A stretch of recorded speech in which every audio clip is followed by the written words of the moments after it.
तो गाइस आज हम बात करेंगे हाई क्लास मानवा के चैप्टर नंबर 17 के बारे में। और आज की वीडियो की शुरुआत में हम देखते हैं चोई डोंगवान को पता चल चुका होता है कि वैंग डैम ने उसके साथ बहुत ही गंदा प्रैंक करा है। यानी कि वैंग डैम ने कैंग याना को कहा था कि चोई डोंगवान के साथ तुझे 2-3 दिन तक बात करनी है, उसके बाद बात करना बंद कर देना है। साथ ही में चोई डोंगवान को और भी कुछ गलत फहमियां हो गई होती है, इसलिए वो काफी ज्यादा गुस्से में होता है और अभी वैंग डैम को कहता है, वैंग डैम, मैंने सुना था तू किसी भी हद तक गिर सकता है, लेकिन मुझे नहीं पता था कि तू इतना ज्यादा गिर सकता है। तूने पैसों के लिए याना को डराया धमकाया, क्या तेरे लिए इतना काफी नहीं था? लेकिन याना जो अभी हाँफ रही होती है कहती है, नहीं डोंगवान, ऐसा नहीं है जो तुम सोच रहे हो। लेकिन डोंगवान अपनी ही धुन में होता है, उसे कुछ सुनाई नहीं दे रहा होता और अब भी वो बोल रहा होता है, तेरी हिम्मत कैसे हुई मेरी गर्लफ्रेंड को मुझसे छीनने की? मैं जानता हूँ मेरी येना चान बहुत ही ज्यादा सुंदर है और येना चान और अपने प्यार की ताकत के साथ मैं तुझे माफ नहीं करूंगा। याना के तो तोते उड़ चुके होते हैं ये सुन के कि आखिर ये बावला बोल क्या रहा है। डोंगवान की बात सुन के यहाँ पे बाकी लोगों को भी कंफ्यूजन हो रही होती है। सब सोच रहे होते हैं यहाँ पे लव ट्रायंगल वाला सीन है, यानी कि वैंग याना को पसंद करता है और याना डोंगवान को पसंद करती है। यहाँ पे सारे लोग अपनी ही तरह तरह की बातें बना रहे होते हैं और अगल बगल वाले लोग बोल रहे होते हैं, येना, चोई डोंगवान, उससे फाइट करो, अपने प्यार के लिए लड़ो, तुम दोनों के प्यार की जीत होके रहेगी, तुम हार मत मानना, हम तुम्हारे साथ हैं। ये सुन के याना के पूरे शरीर में बहुत ही अजीब वाली गुदगुदी दौड़ गई होती है और वैंग हैरान होकर याना को कहता है, ओए याना, आखिर तूने उसे कहा क्या है बे? नहीं, यहाँ पे जो बातें चल रही है मैंने उसको ऐसा कुछ भी नहीं कहा। बट बावला डोंगवान और ज्यादा बावला हो चुका होता है और गुस्से में कहता है, येना, मैंने सोचा नहीं था कि आज तुम मुझे यहाँ पे देखने के लिए आओगी। तुम्हारा बहुत बहुत शुक्रिया कि तुम मुझे यहाँ पे देखने के लिए आई। हे, ऐसा नहीं है, मैं तुम्हें यहाँ पे देखने के लिए नहीं आई, मैं तो फाइट रोकने के लिए आई थी। नहीं येना चान, तुम्हें और ज्यादा चिंता करने की अब जरूरत नहीं है, इस हरामजादे को मैं सबक सिखाऊंगा। याना डोंगवान को बोलने की कोशिश कर रही होती है कि गधे, ऐसा कुछ नहीं है जैसा तू बोल रहा है, जैसा तू सोच रहा है। लेकिन याना की आवाज भीड़ की चिल्लाहट से दब जाती है और भीड़ चिल्ला रही होती है, ये अब आएगा मजा, अब हमें ताकत देखने के लिए मिलेगी वैंग डैम की। यहाँ पे माहौल पूरा का पूरा गर्म हो चुका होता है और चोई डोंगवान किसी जंगली भालू की तरह अटैक करता है वैंग डैम के ऊपर। इसके फेस एक्सप्रेशन देख के तो ऐसा लग रहा होता है जैसे ये वैंग डैम को फाड़ ही डालेगा। लेकिन वैंग चुपचाप से अपनी जगह पे खड़ा होता है और कहता है, मुझे ये बात पता होनी चाहिए थी कि लाइफ में कोई भी शॉर्टकट नहीं होता। और इससे पहले कि चोई डोंगवान वैंग को फाड़ता, वैंग ने ही चोई डोंगवान के मुंह पे एक खतरनाक सा मुक्का मार दिया होता है और अगल बगल वाले लोग ये देख के हैरान हो चुके होते हैं। चोई डोंगवान अभी अपनी बॉडी को संभाल भी नहीं पाया होता, इतने में ही वैंग उसकी ठुड्डी में भी एक खतरनाक सा मुक्का मार देता है, जिससे चोई डोंगवान पीछे हो जाता है। ये मुक्का पड़ा तो इसके काफी जबरदस्त होता है, लेकिन उसके बावजूद भी चोई डोंगवान कहता है, क्या तू मेरी दाढ़ी बनाने की कोशिश कर रहा था? मुझे बिल्कुल भी फर्क नहीं पड़ा इससे। ये सब कुछ देख के पास ही पे जो मोटा खड़ा होता है अपने मन में कहता है, अब मुझे समझ आया, चोई डोंगवान की रैंक सिर्फ दिखाने के लिए नहीं है। ना सिर्फ उसने उस मुक्के को झेला है, बल्कि उसे कुछ हुआ भी नहीं है। शी हॉन भी अपने मन में कहता है, चोई डोंगवान आज कल से काफी ज्यादा अलग है। कल तो ये एक मुक्के में ही गिर गया था, आज उसके अगल बगल का ऑरा पूरी तरीके से बदला हुआ है। लेकिन वैंग को किसी चीज से फर्क नहीं पड़ रहा होता और वो कहता है, हाँ हरामजादे, मैं तेरी दाढ़ी बनाने की कोशिश कर रहा हूँ क्योंकि तू बहुत गंदा लग रहा है। वैंग डैम, तू मुझे नहीं हरा सकता, क्योंकि तू कोई भी चीज सीरियसली नहीं लेता है। जब से तू इस स्कूल में आया है तब से लेके अब तक तू हर चीज को एक गेम समझता है। मुझे नहीं पता कि तू कहां से आया है, लेकिन तुझे देख के मुझे ऐसी फीलिंग आती है कि तू जिंदगी में कुछ भी सीरियसली नहीं लेता है। लेकिन येना चान को मेरे दुख दर्द के बारे में पता है, वो मुझे समझती है। येना चान तेरी तरह नहीं है जिसे किसी भी बात से फर्क नहीं पड़ता है, इसीलिए जब तक यहाँ पे येना चान खड़ी है तब तक मैं घंटा किसी से भी नहीं हारूंगा, और खासकर तुझसे तो बिल्कुल भी नहीं हारूंगा, क्योंकि तुझे मेरे और येना चान के सच्चे प्यार की कोई कदर नहीं है। तुझे ये मजाक लगता है। मुझे हरा पाना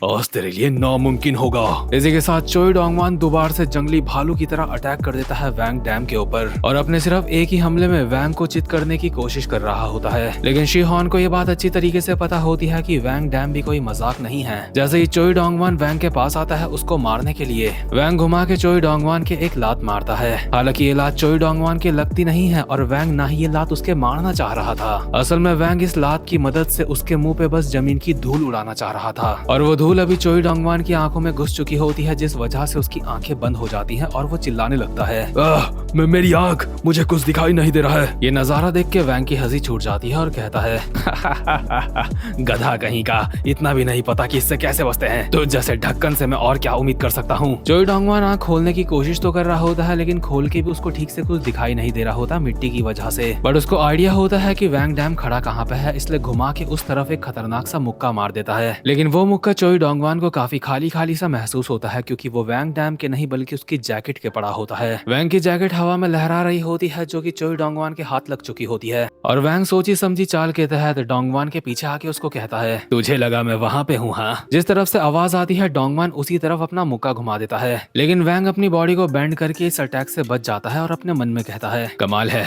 जितना मैंने सोचा था ये उससे ज्यादा फास्ट है। लेकिन चोई डोंगवान का गुस्सा शांत नहीं हुआ होता। वो दोबारा से वैंग के ऊपर झपटते हुए कहता है, मैं तेरे अब मुंह पे मुक्का मारने वाला हूँ। लेकिन जैसे ही वो वैंग के ऊपर हमला करने वाला होता है, अचानक से वो स्लो हो जाता है, क्योंकि वैंग ने जो उसकी कुछ देर पहले ठुड्डी में मुक्का मारा था और ये एक्टिंग कर रहा था कि इसको कोई असर नहीं हुआ, असल में उस मुक्के का आफ्टर इफेक्ट इसे अब दिख रहा होता है। और जैसे ये हल्का सा स्लो होता है, वैंग इसके मुंह के ऊपर लगातार काफी सारे मुक्के बजाना स्टार्ट कर देता है और कहता है, हरामजादे क्या हुआ, तू तो मेरे मुंह पे मुक्का मारने वाला था ना। ये बात अगल बगल के कुछ लौंडों को भी समझ आ जाती है कि जो चोई डोंगवान है उसको वैंग डैम के मुक्कों का असर पड़ा था, बस वो दिखा नहीं रहा था। और चोई डोंगवान का यहाँ पे एडवांटेज है उसका साइज, और उस साइज की मदद से जो चोई डोंगवान को पावर मिलती है वो काफी ज्यादा खतरनाक होती है। लेकिन वैंग डैम चोई डोंगवान की पावर से बचने के लिए इस्तेमाल कर रहा है अपनी स्पीड और रिफ्लेक्सिस का। और सिर्फ इतना ही नहीं, वैंग बार बार इस चीज में ध्यान दे रहा है कि उसे चोई डोंगवान के कमजोर हिस्सों में मारना है, इसलिए चोई डोंगवान का साइज वैंग डैम के सामने बिल्कुल नाकामयाब हो रहा होता है। हम देखते हैं चोई डोंगवान एक बार फिर से फुल पावर में पागलों की तरह वैंग के ऊपर हमला करता है, लेकिन वैंग हल्का सा साइड होके इस हमले से भी बच जाता है और चोई डोंगवान के मुंह पे एक मुक्का बजा देता है। चोई डोंगवान यहाँ पे कुछ भी नहीं कर पा रहा होता, इसलिए अपने मन में कहता है, आखिर ये सब कुछ क्या है,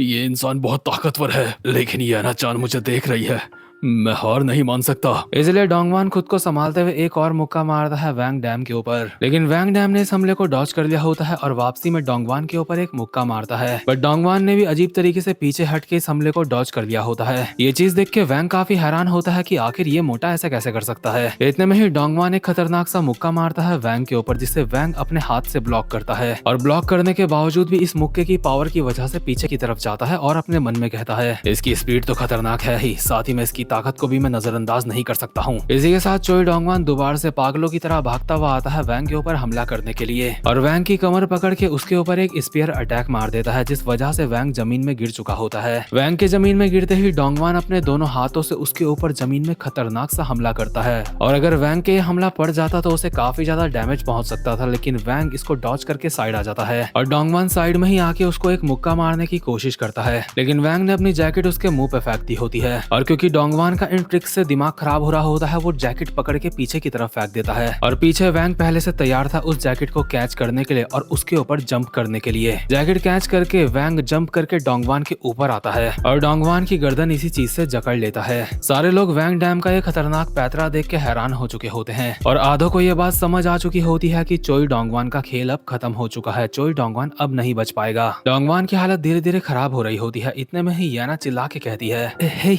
हे हे रुक जाओ, ऐसा मत करो, उसे अब जाने दो, इतना काफी है। लेकिन वैंग ने डोंगवान को छोड़ा नहीं होता और कहता है, नहीं, मैं जानता हूँ ये बंदा इतनी आसानी से हार नहीं मानने वाला है, लेकिन अगर तुमने उसे छोड़ा नहीं तो वो बेहोश हो जाएगा। वैंग डैम रुक जाओ, ऐसा मत करो, रुको। और जब चोई डोंगवान के कानों में यह आवाज पड़ रही होती है, इसी आवाज के साथ वो अपनी एक पुरानी मेमोरी में चला जाता है। ये वही मेमोरी होती है जहाँ पे चोई डोंगवान हफ्ता वसूली वाले लोगों के साथ काम किया करता था और लोगों से जबरदस्ती उनके प्रॉपर्टीज के पेपर्स पे साइन करवाता था। इस पुरानी याद में चोई डोंगवान अपनी ही नानी के घर आ रखा होता है उनसे साइन करवाने के लिए, लेकिन उसे पता नहीं होता कि वो अपनी नानी के यहाँ आ रहा है। इसलिए चोई डोंगवान हक्का बक्का यहाँ पे खड़ा होता है और चोई डोंगवान के साथ के बंदे यहाँ पे तोड़ फोड़ मचा रहे होते हैं और उसकी नानी चिल्ला के बाकी सबको बोल रही होती है, नहीं रुक जाओ, ऐसा मत करो।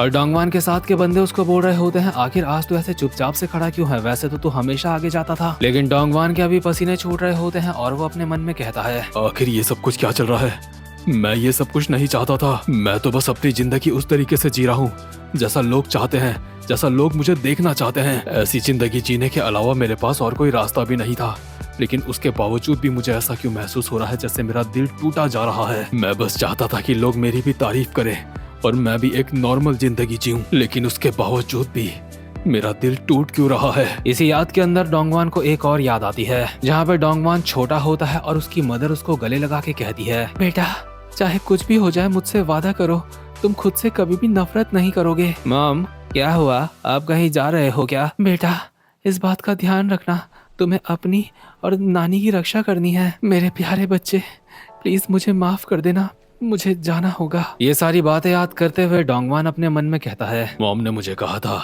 कि अपने आप से नफरत मत करना, लेकिन क्या मैं खुद से प्यार कर सकता हूँ? क्या मैं इस लायक हूँ कि मैं खुद से प्यार करूँ? वहीं चोई डोंगवान की नानी अब भी चिल्ला रही होती है कि यही एक वो जगह है जहाँ पे उस बच्चे की माँ लौट के वापस आ सकती है, यानी कि डोंगवान की माँ। इसीलिए मैं इस जगह के पेपर्स पे साइन करके ये जगह तुम्हें बिल्कुल नहीं दूंगी। बट एक बंदा चोई डोंगवान की नानी को धक्का देके दूर फेंक देता है और वो जमीन में बस गिरने ही वाली होती है। इतने में ही डोंगवान अपनी नानी को आके पकड़ लेता है और उसकी नानी पहचान जाती है कि ये डोंगवान ही है। इसके बाद डोंगवान अपने साथ के बंदों की तरफ पलट के देखता है, उसकी आंखों में आंसू होते हैं और कहता है, मैं अब और नहीं कर सकता, मैं अब तुम्हारे साथ और काम नहीं कर सकता। डोंगवान का बॉस कहता है, ओए तुझे क्या लगता है तू क्या कर रहा है? सॉरी अंकल, मुझे माफ कर देना, अब मैं आपके साथ काम नहीं कर सकता। मैं अभी इसी वक्त ये जॉब छोड़ता हूँ। क्या वो उसकी असली नानी है? लेकिन चाहे असली नानी हो या फिर नकली नानी, इन लोगों को फर्क नहीं पड़ता क्योंकि इनको इस जगह के पेपर्स चाहिए होते हैं। इसलिए इन लोगों का बॉस अपने साथ के बंदों को कहता है कि एक डंडा लेके आओ, क्योंकि चोई डोंगवान जैसे मॉन्स्टर को अगर हमें साइड करना है तो इसके डंडे ही पेलने पड़ेंगे हमें, तभी ये साइड होगा। बेचारी चोई डोंगवान की नानी इन सबको चिल्ला के बोल रही होती है, क्या तुम सारे लोग पागल हो चुके हो? क्या तुम एक बच्चे को भी नहीं छोड़ोगे? ये छोटा बच्चा है। पर चोई डोंगवान के बॉस के ऊपर कोई फर्क नहीं पड़ रहा होता और वो डोंगवान को कहता है, अब जो तेरे साथ होने वाला है उसके लिए मुझे दोष मत करियो। इसी के साथ चोई डोंगवान का बॉस घुमा के उसके पीछे से उसके ऊपर डंडे बजा देता है और ये चैप्टर यहीं पे खत्म होता है। तो देखो ये बात तो साफ हो चुकी है कि चोई डोंगवान एक बुरा इंसान नहीं है, बट साथ ही में हमें ये सीखने को भी मिलता है कि भले ही अगर तुम बुरे इंसान नहीं हो, तुम अच्छे इंसान हो, लेकिन इतना काफी नहीं होता। अच्छा इंसान होने के साथ साथ में इंसान के अंदर दिमाग भी होना चाहिए, क्योंकि जो अच्छा इंसान दिमाग का इस्तेमाल नहीं करता उसकी फीलिंग्स के साथ हमेशा खिलवाड़ होता रहता है। जैसे कि चोई डोंगवान अपनी फीलिंग्स का काफी बार पोपट बनवा चुका है लड़की के चक्कर पे। तो गाइस उम्मीद करता हूँ कि आपको आज की वीडियो भी अच्छी लगी होगी, इसलिए चैनल को सब्सक्राइब और वीडियो को लाइक जरूर से कर लेना। अब मैं मिलूंगा आपसे अपनी नेक्स्ट वीडियो में, तब तक के लिए गुड बाय।